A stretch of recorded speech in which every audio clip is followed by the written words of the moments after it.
Hi again. Hi everyone. Good morning, good afternoon, good evening. It is 10:30 a.m. in Bangkok and 10 a.m. in Myanmar. Yes. So first, I'd like to say Happy New Year.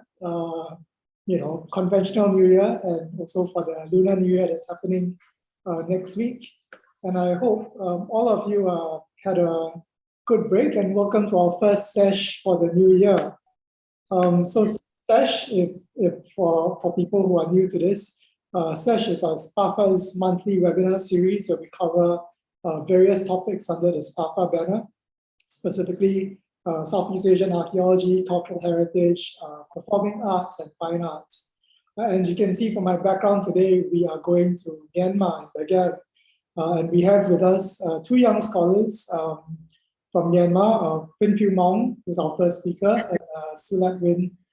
They are both SOAS alphabet scholars, and they'll be talking about some of their research that's been done with the Bagan Archaeological Museum, I believe. So before I introduce Phyu, let's get to some housekeeping first. We have audiences from Facebook and from Zoom this morning, so please let us know where you're joining us from in the comments in the chat box. Tell us where you're coming from. Tell us where you're joining us from. We have two presentations today, and so if you have questions for our guests, please leave them a question in the comments for those on Facebook, and then for those on Zoom, please use the Q&A box. If you leave a question in the chat box, I may not see them, so it's not that I'm ignoring you, it's just that I literally can't see your questions. Also one final piece of housekeeping, which is the elephant in the room. There is a political situation in Myanmar. As a result, some of the infrastructure is unstable. So I'll ask for some patience if the internet cuts out halfway. What will happen is we have a copy of the slides, so we will show the slides if the internet cuts out, and then we'll wait for our speakers to reconnect, and then we will play by ear from there. So I believe our second speaker, Sulat, isn't online yet, but Phyu, who is our first speaker, is online. So let me introduce her while we wait for our second speaker. Pwint Phyu Maung, or Phyu as we call her, she is from Mandalay, and she currently lives in Inwal, which is just outside of Mandalay, I believe. She graduated with a BA and MA from Yangon University, majoring in archaeology. And she was also a recipient of the Alphabet Scholarship at SOAS in London. Most recently, she was working at the Zaykabar Museum, but work has interrupted because of the pandemic and because of the aforementioned political situation. This morning, she will speak to us about Pinsaloha, metals casting tradition, something that I have no knowledge about, so I'm looking forward to hear about this. So without much further ado, Phyu, please take it away.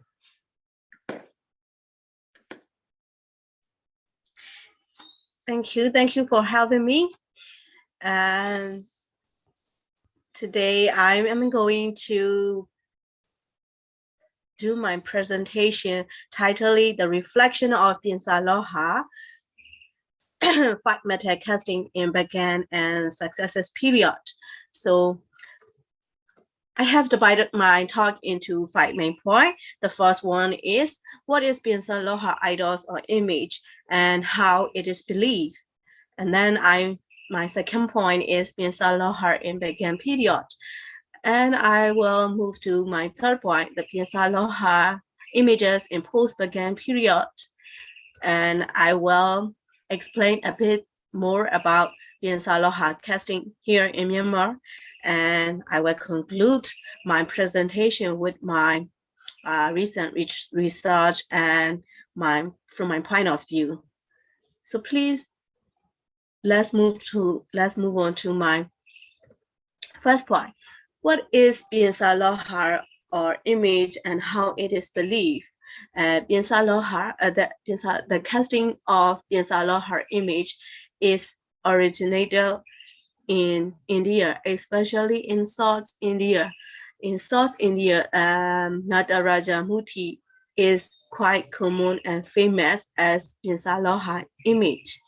Pinsaloha means a statue made of 5 metal alloy. Here in Myanmar, in this case, the combinations of gold, copper, silver, ions, and zinc. And there's another loha, means 3 loha means the combinations of 3 metal. Sadaloha means the combinations of 7 metals, and Nawaloha means the combinations of 9 metals. In Sanskrit, Pinsa means 5 and Loha means metal. So the Pinsaloha image means the image of casting with 5 metals. So the religious belief in Hinduism, worshipping the Pinsaloha Murti brings a life balance, a prosperity, and auspiciousness to the worshipper. So here in Buddhism, the concepts and the religious belief on Pinsaloha is common with Hinduism. So let's move on to my second point. In Bagan period, a Buddha image can be found in different material such as stone, stone, wood carving as well. But the evidence of Pinsaloha image can be found in Bagan. First of all, I will talk about 2 Buddha image of Pinsaloha, which is displayed in Bagan Archaeological Museum. Initially, I do my research on Pinsaloha image for the cataloging of stones and bronze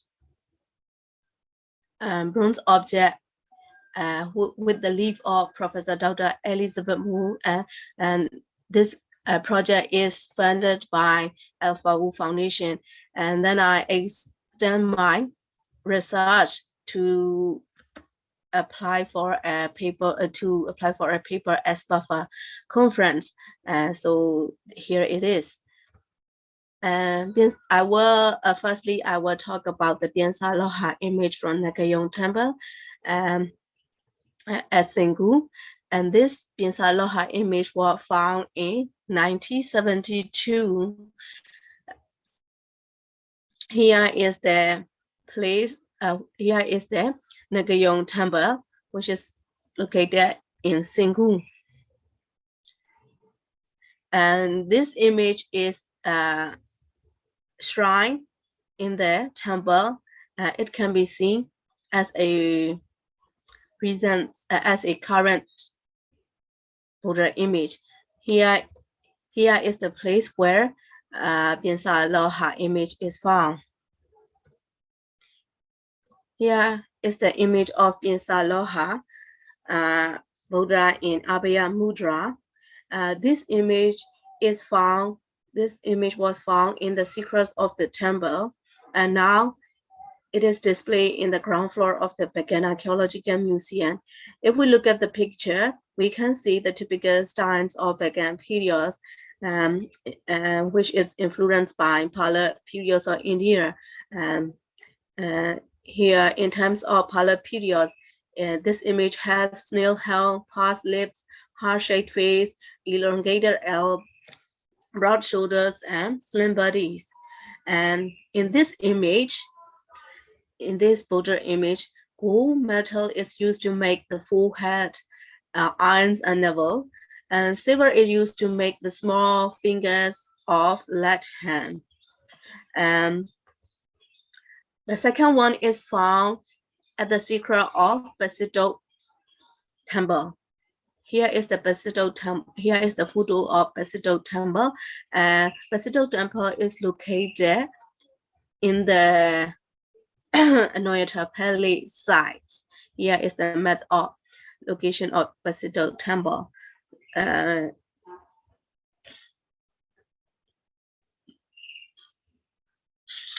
Here is the Buddha, Pinsaloha Buddha image in Abra Muda from Pinsaloha Temple.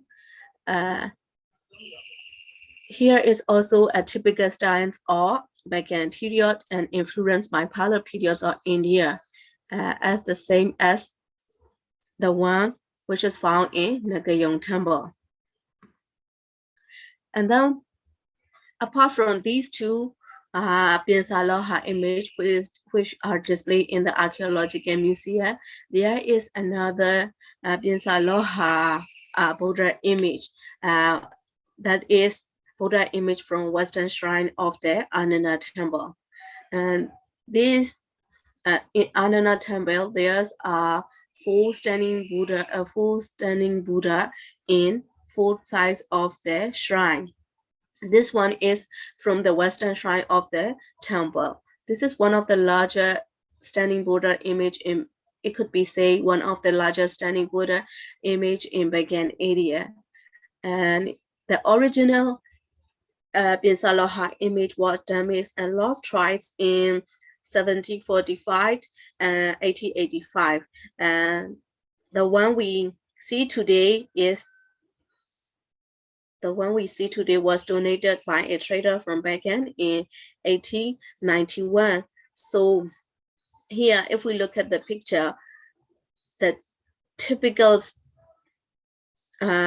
we can say the typical Khmer period style, the facial expression, the way they depict the road, typical Khmer style. And let me move on to my third point, Pinsaloha in post-Bagan period. The casting of Pinsaloha became common in different areas. Why I say this is we can see Pinsaloha image all around the country, but the religious concepts and beliefs still remain the same or can vary.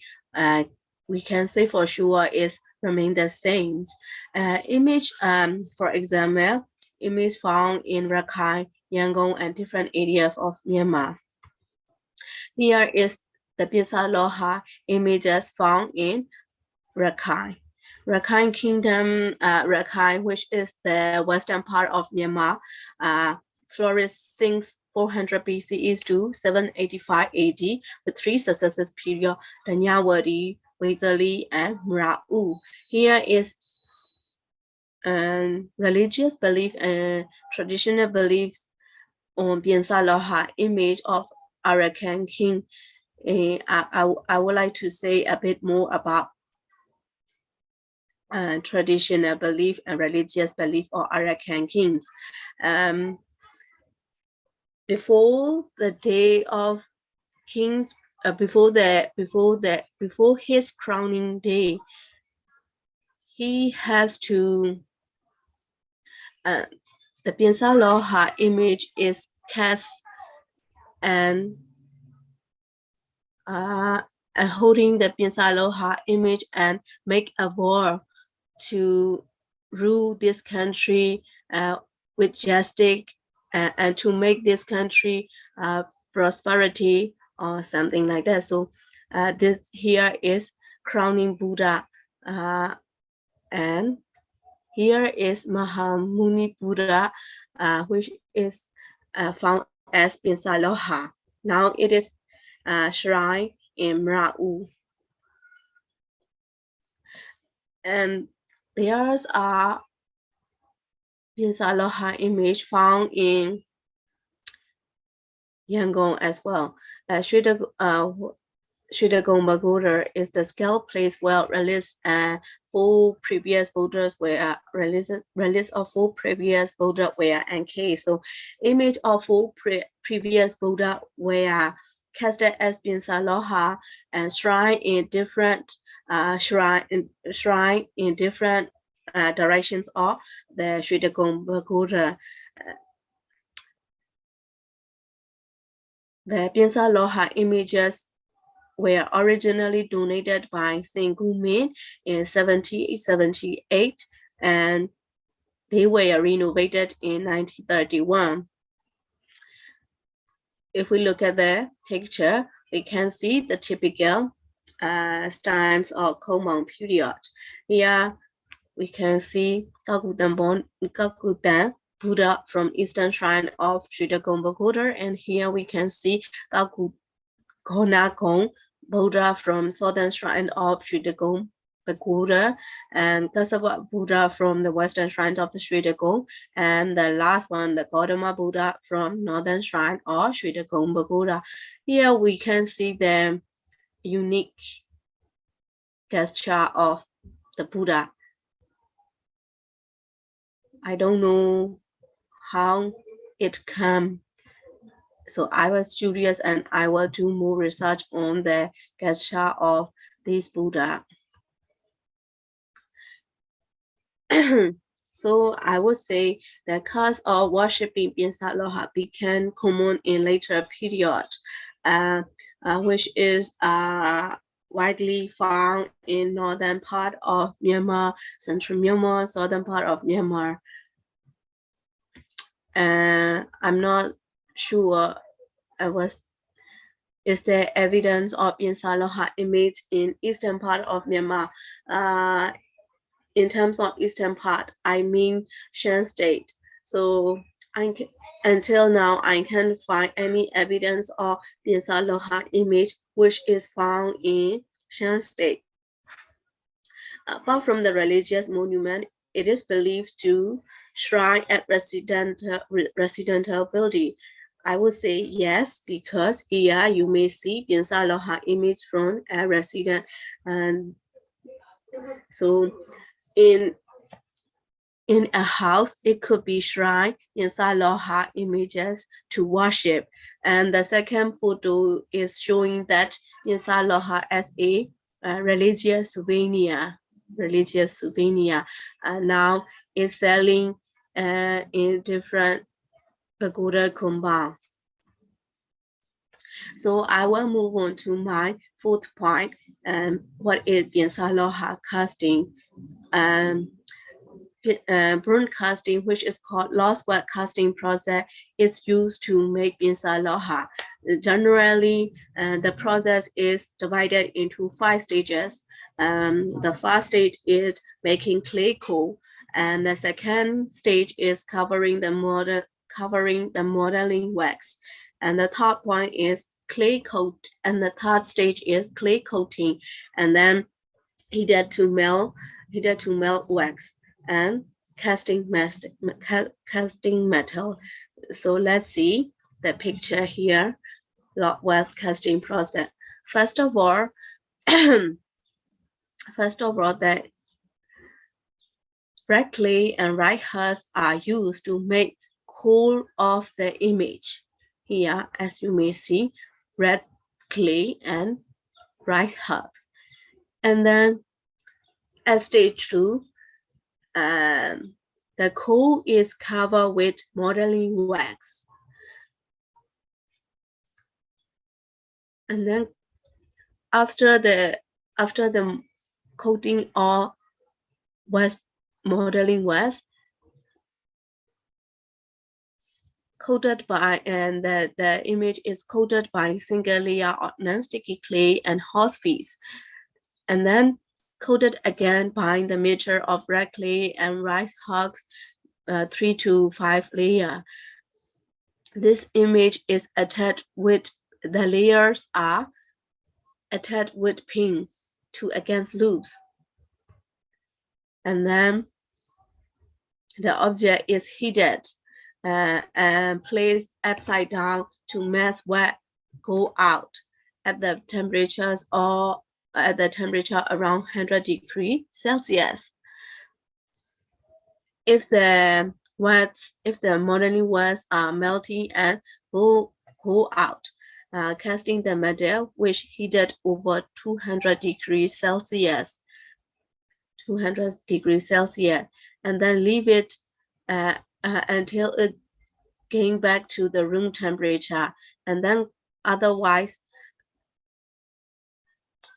you might crash down before the room temperature is back. It may be crashed down. So if the object has room temperature, you can crash down, and you may see this kinds of image. So I will conclude my presentation. So Pinsaloha images started. Pinsaloha worshipping the Pinsaloha images. It started in Bagan period and became common in different period, and stylistically change according to the period. And also I would like to point out one fact that in early period, Pinsaloha image was found as standing Buddha, and then in later period, Pinsaloha image is found at Bhumipata Mudra or as a sitting position. And I would like to say that the casting Pinsaloha and worshipping Pinsaloha is turning from religious purpose to commercial purpose. So here is my annual presentations, and thank you for your time and attention. Thank you.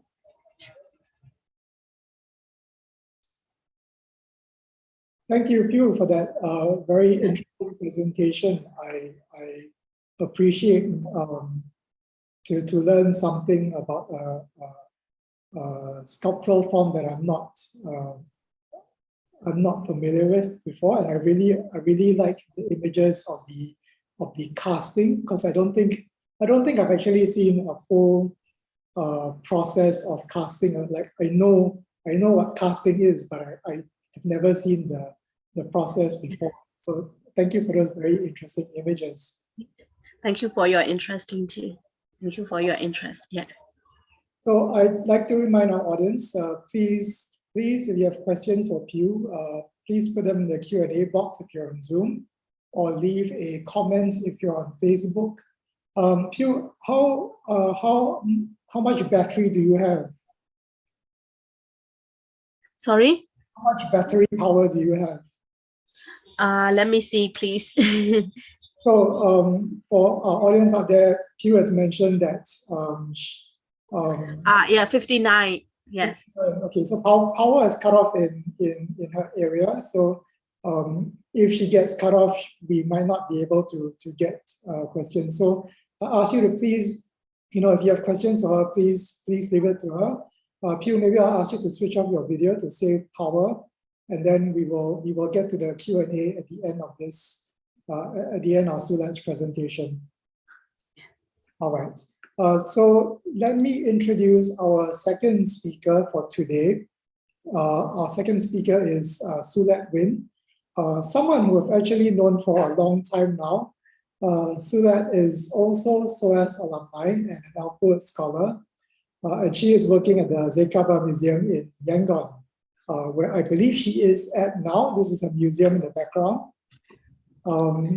So I first met Latt in Singapore in 2012, so that's exactly 10 years ago now. And she actually helped me a lot when I was doing my fieldwork in Myanmar in 2012. And I always remain grateful for her help. So right now she is, I'm very happy to see her again. Today she will be talking to us about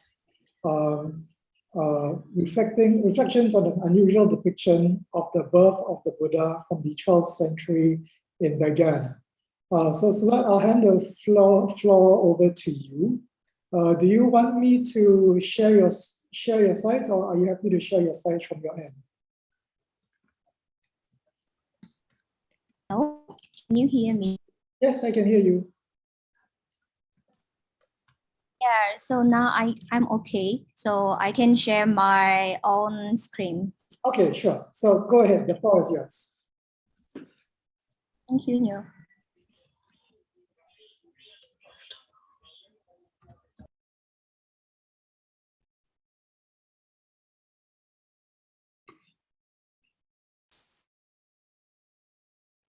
Good morning, everyone.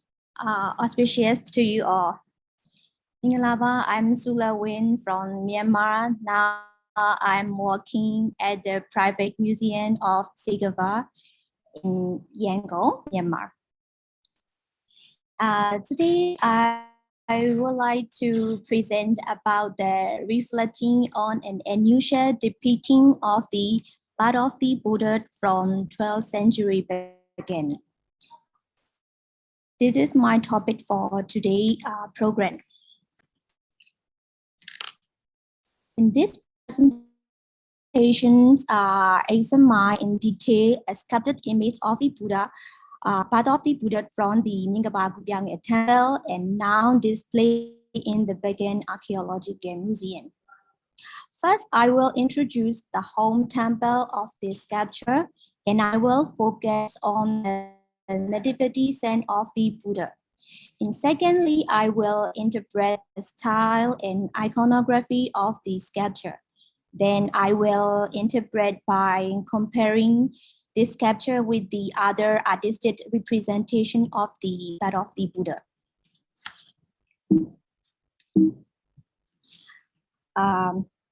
This is the location map of Asian monument in Bagan Heritage Area.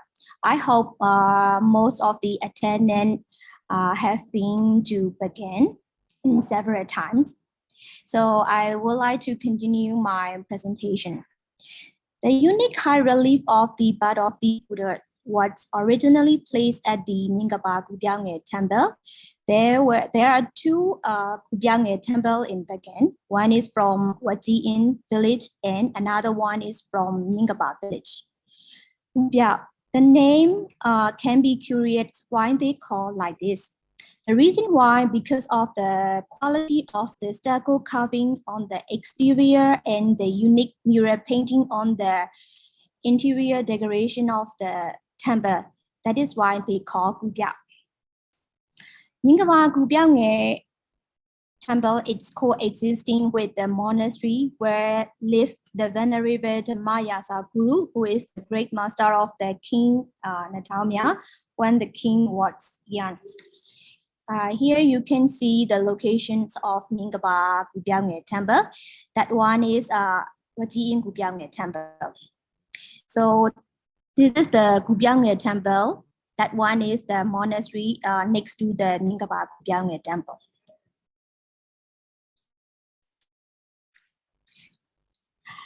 The Kubyauk-nge is located north of the Nyingaba village, was built in the 12th century CE by King Natamya. It is a large single-story temple with a single entrance hall on the east side of the 11-stone sculpture, narrating the life of the Buddha found inside the temple. Originally, they are placed in the midst of the outer wall of the attached chamber, meant and lay devotee to circumambulate the corridor of the main shrine. They were depicting the 8 senses of the Buddha life. The narrated story can hear from, it's took from this plate from the home temple. This is the other stone, 8-stone sculpture narrating the life of the Buddha from the home temple. Now I'm going to interpret the unusual depiction of the nativity scenes of the Kubyauk-nge Temple. This one I will talk about now. In Bagan, the scene of the part of the Buddha may be depicted independently or as part of the 8 great miracles in the stone sculpture and mural painting. Here you see, this is the sculpture on the sandstone slab showing the nativity of the future Buddha. It was originally sculpted on the sandstone slab. It was originally located on the outer wall of the northern corridor.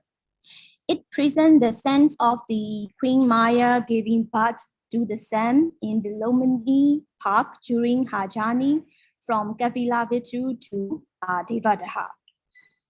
The Queen Maya is standing in 3 fingers postures and holding the branch of the Sala tree with her right hand. She is embracing her sister Mahabhajapati next to her. Mahabhajapati is holding the embracing hand of the Queen Maya and giving her support. Sakyamuni Buddha is emerging from the crossless posture from the right side of his standing mother, Queen Maya. The role of Brahma, Indra, and human are kneeling and afflicting the Siddhartha, future Buddha. At the very base of the stone slab, here you see, beside the Buddha mother feet, we can see the figure of standing enlightenment of the God of the world, standing Buddha. As legends say, the Buddha took 7 steps and declared, "I'm born for enlightenment of the good of the world. This is my last birth in the world of phenomenon." This is shown he walked 7 steps, flanked by Brahma holding the white umbrella on his right, on his left, and Indra is holding the flying flag on his right. The most significant illustration is a small cedar Sakyamuni Buddha in Bhumifasa Mudra on the head of the Queen Maya, possibly the only one in Bagan. This seems to emphasize the Sakyamuni Buddha and his future awakenings. The young Buddha is shown 6 times in this sculpture. When I saw this sculpture in the first time, I confused that this could be related to the Avalokitesvara concept, or was the artist create the Queen Maya as the Avalokitesvara in this birth event because of that small Buddha image on the crown of the Queen Maya. Therefore, I asked my professor about it. They kindly replied and explained to me. This is a sculpture. In this sculpture, the small Buddha image on the head of Queen Maya is shown with the art-touching gesture Bhumipata. If the Queen Maya was Avalokitesvara, it would be Amitabha in the crown. That is a meditating Buddha. So it's supposed to be represent the Sakyamuni Buddha and refer to his future awakenings. So it's maybe indicating that he is a primary against of the birth event. In the next slides, I'm going to interpret by comparing this sculpture with the other artistic representation of the birth of the Buddha. Here, this is the 9th century Pala out of the birth of the Buddha from Brooklyn Museum, New York City. The part is depicted in the unusual manner rather than the child emerging from Queen Maya right hips. The large figure of Queen Maya stands between Indra and her female attendants, and she is holding the branch of the Sala tree and typically illustration. The infant Siddhartha is depicting standing at the left by Indra. The small figure of the Buddha is shown standing on the 7 lotus to the right side of the Queen Maya, symbolizing the 7 steps after his birth. Another one is 10th century Ganara art from Kolkata Museum in India. Here is the Buddha Mother Queen Maya. It's in the center of the attention. She is standing and holding the branch of the Sala tree. The young Buddha images are shown twice in this sculpture. The child Buddha appeared to be issuing from her right side of waist. Immediately after birth, he took steps. This is shown by the small figure of the standing Buddha on 5 lotus. The queen is accompanied by 3-headed Brahma and the 4-armed Vishnu and female attendant of the left. The last one is what I mainly discuss in the presentation. by comparing this inscribed seal, Kubyauk-nge Temple, Kubyauk-nge sculpture is the perfect illustration of nativity scene of the Buddha. Typically, Bagan style of nativity, where carefully equal spacing and emphasize on the carving of Mahabhajapati. Here you can see the photo. The iconographic source of Bagan have been influenced by the Pala art since 11th century AD. The same pattern appears in the early Bagan art, which is taken the artistic interpretations of Pala art. However, Kubyauk-nge nativity sculpture is a softer and more localized style than 11th century artwork of Bagan. When you see, when you're comparing these three sculptures of nativities of Buddha, you can clearly see a difference between of them. The first one and the second one is nearly same, but the second one, and it's without small Buddha image on the head of the Queen Maya.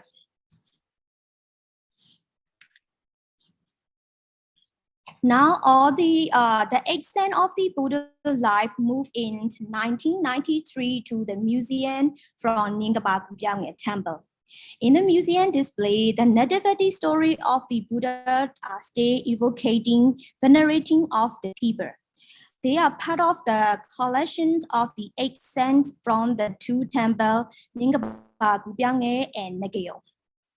For the special exhibition in the main hall, here you can see the 8 saints of the Buddha in the main hall of Bagan Archaeological Museum. When now I'm working at the museum, so I would like to extend more knowledge of museum knowledge here in these presentations. When we send the sculpture or Buddha image from home temple to the museum, in my point of view, it is very good. It is very good. Why? Because it can protect the vandalism of the objects, and also it can education the public their art and value. So here you can see the 3 nativity scenes of the Buddha. The first one is now placed in the Bagan Museum. The left 2 stay located in the home temple. I think you can see how different between their condition. The Zaykabar Kubyauk-nge sculpture, it still remain in the original form since they moved from the home temple to the museum.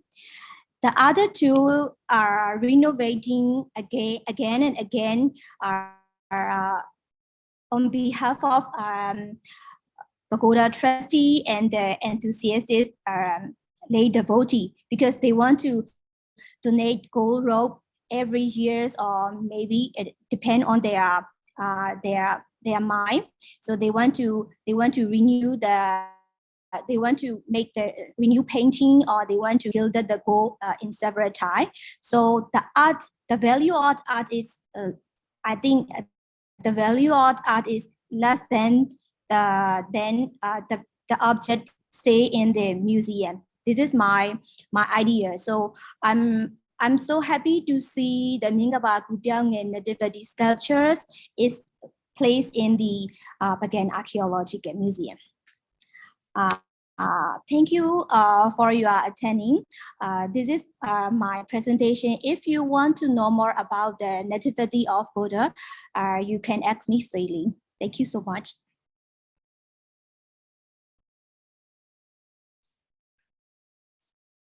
Thank you for that presentation on the nativity scenes of the Buddha. Once again, I'd like to remind our audience, if you have questions for Sulat, please put them in the Q&A box if you're on Zoom, or leave a comment on Facebook, and we will get to them. So let me invite Phyu back into the room. Yes.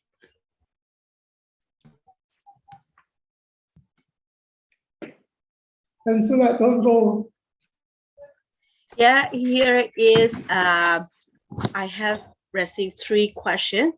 The first question is that is there any differences between casting Pinsaloha in India and in Myanmar? Here in Myanmar, I would say yes, there are some differences between casting Pinsaloha in India and here in Myanmar. Obviously, in terms of the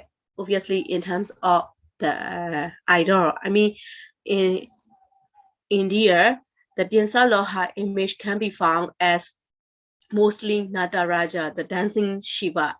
But here in Myanmar, we can see Pinsaloha images as Buddha. So that is the main differences, and sometimes it can be different in terms of the portions of metal. I mean the portion which combine to cast the Pinsaloha. So that is my answer to first question.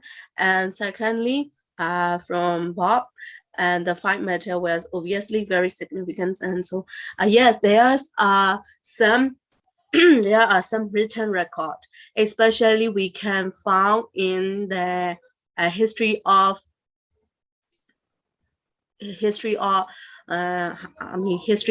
pagoda.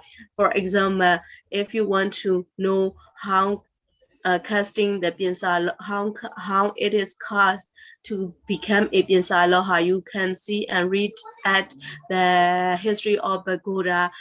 For example, from Ananda Temple. For Ananda Temple, you can see the Pinsaloha casting in the Ananda history, Ananda pagoda, Ananda Temple history in written book, but not in terms of inscriptions and chronology. Chronicle, I would say in chronicle you could find the process of casting Pinsaloha as well. And one more question is the Ananda sculpture what missing twice, and what does it mean? It mean that it was stolen? Yes, it was stolen twice. For example, in Ananda Temple, the image from the eastern shrine is burned, and the western the image from the western shrine, which is Pinsaloha image, is stolen twice. So yes, this is my answer. There's one more question from Yes. KPP from Chiang Mai. She asks, in your study, what is the biggest Buddha casting that you have, and where is it? I would say Buddha image, which is now placed at Siddhagu Vipattana. Yes, because maybe last year I went to the workshop, which is casting Pinsaloha, which is casting bronze in Tambawari, which is my father's native town, and that Tambawari is mostly famous for casting bronze and different artwork. So I went and learned about casting bronze, and they were casting the Buddha, standing Buddha image, which is now placed at the Dagu Vipattana. So that is the largest one I have ever seen. Yes. Thank you. I have a question for Sulat. Sulat, for the nativity scenes that you showed us, are they a distinct Bagan style, or do they continue into present day? Yeah, that one is that style is influenced the Pala art. But when you see the sculpture, it's the face, especially the face, is quite locally. When we compare the sculpture, Nativity sculpture from Ananda Temple, so even the influence of Pala art, the style, the feature and the style, it's quite locally Myanmar style. Yeah. Does that style continue into the present day? Do people still do a variation of that style today? Yeah, it's depending on the art creation. They still continue that style. Sometimes they imitate the palette style with the Indian look face. Especially in Bagan, most of the nativity scenes look the Pala influence, not only in sculpture but also in the painting. In mural painting, there are many nativity scenes of the Buddha. But unfortunately, I cannot put some photo in this presentation. But I have a plan to continue my study for the nativity of Buddha. That time I will focus a difference between Sanskrit, based on the Sanskrit text and the Pali text come from the nativity sense of the Buddha. So maybe I will continue and yeah. So that you've partially answered my next question. I was going to ask you, actually, this question is for the both of you. What is your future research from here? What do you plan to do in the future research from here?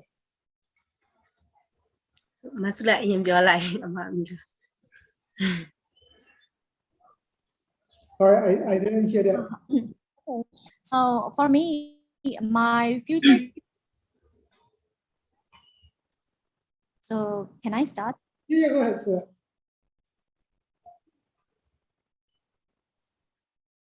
Yeah. So for me, my future study will continue this nativity sense of the Buddhas. As I told you before, I will compare between the source of the Pali and Sanskrit text of nativity description. And then I will continue the museum study because now I'm working at the museum, so I need a lot of museum knowledge. I still need a lot of museum knowledge. So I would like to continue my museum study. Yeah. When please. Yes. For me, my future plan is to more work on this Pinsaloha, because here in Inwa there is a workshop which is broadcasting, so I could go and see thoroughly, and if I have missing something in the process, I could add and I could edit.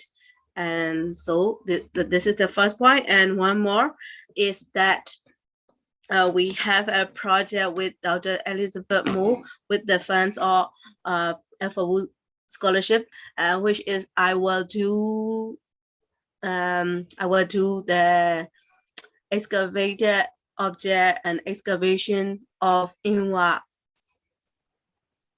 Asian cities of at the riverside. So I have to do some research on that excavation. So yes, I have to plan this time.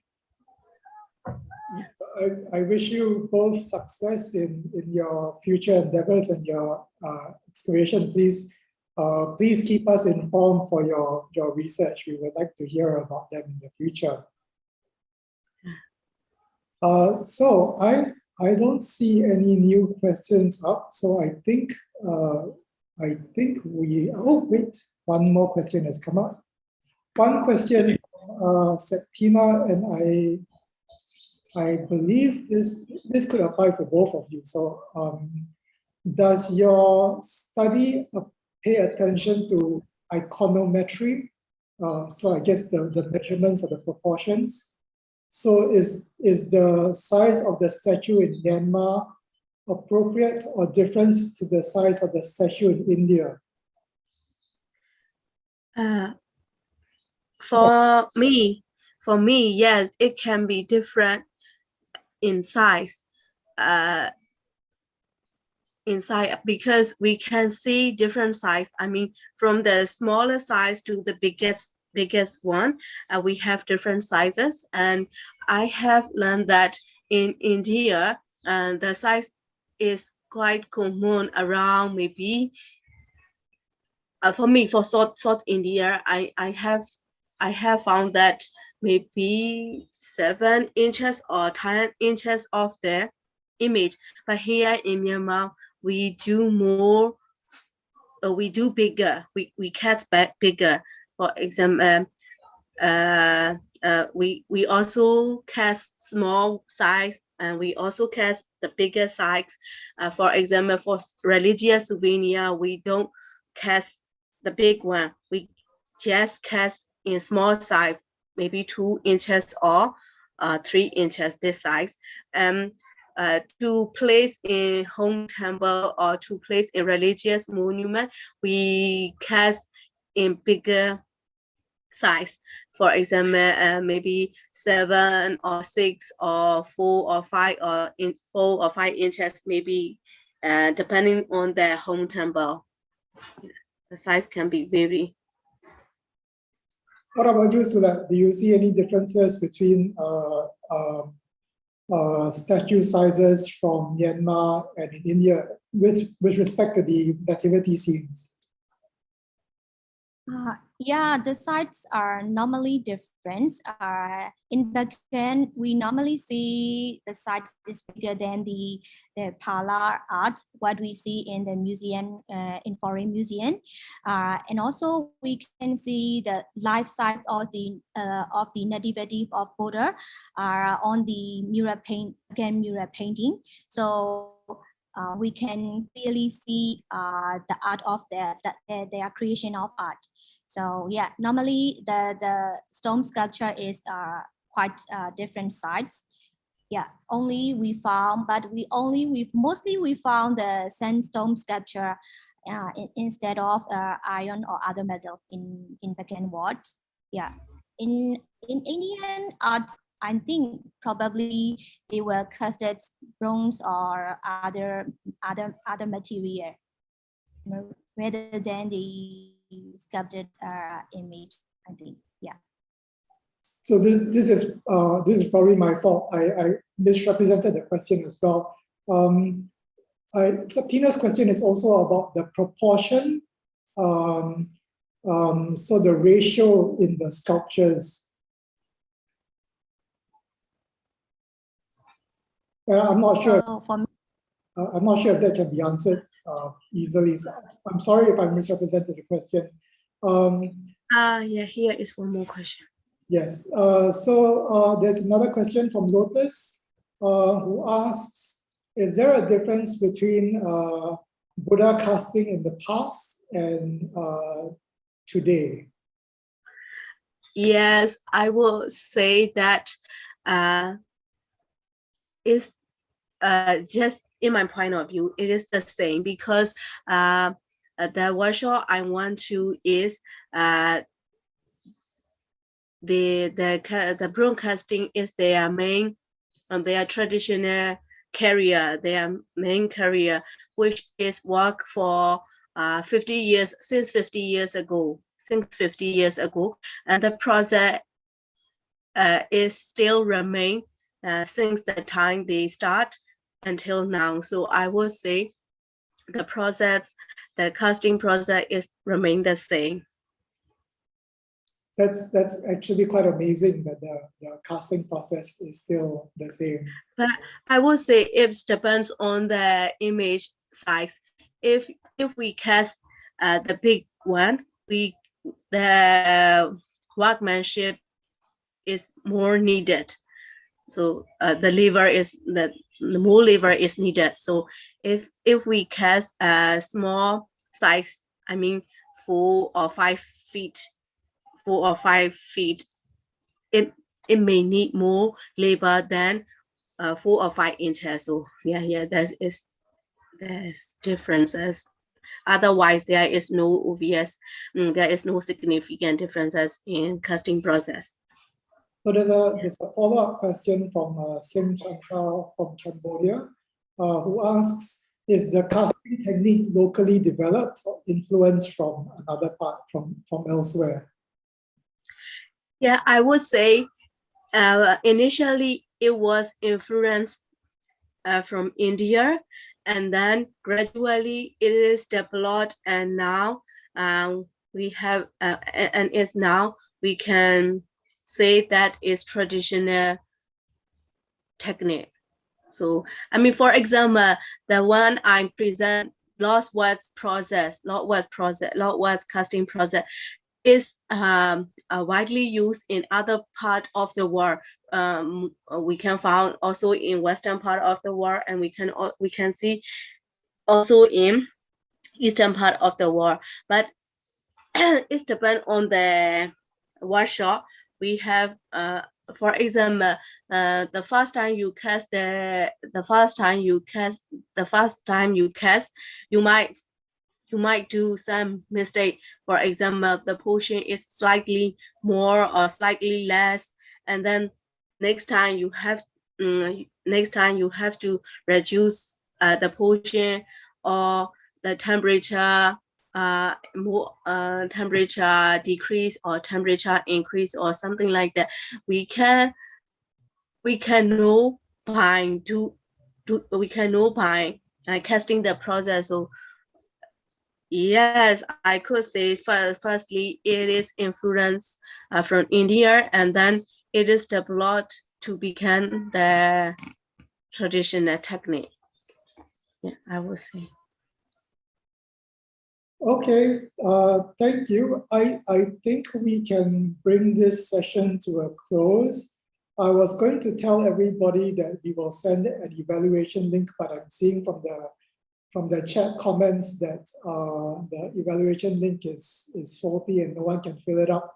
So we'll try and get that evaluation link to you as soon. We'll try to get that fixed, and then we'll send it to you. So let me end this session by saying thank you to my speakers, Pwint Phyu Maung and Latt Win. Thank you for this very informative session. I think many of us came away learning something that we didn't know 1 hour ago. So Chesudin Zimare. And we will have an announcement of our next SPAFA SESH pretty soon. Thank you for joining us, and we wish you a happy new year. Yeah, thank you for your wish, and have a lovely day, and thank you for all for coming and listening my presentation. Yeah, thank you all. Yeah, thank you so much.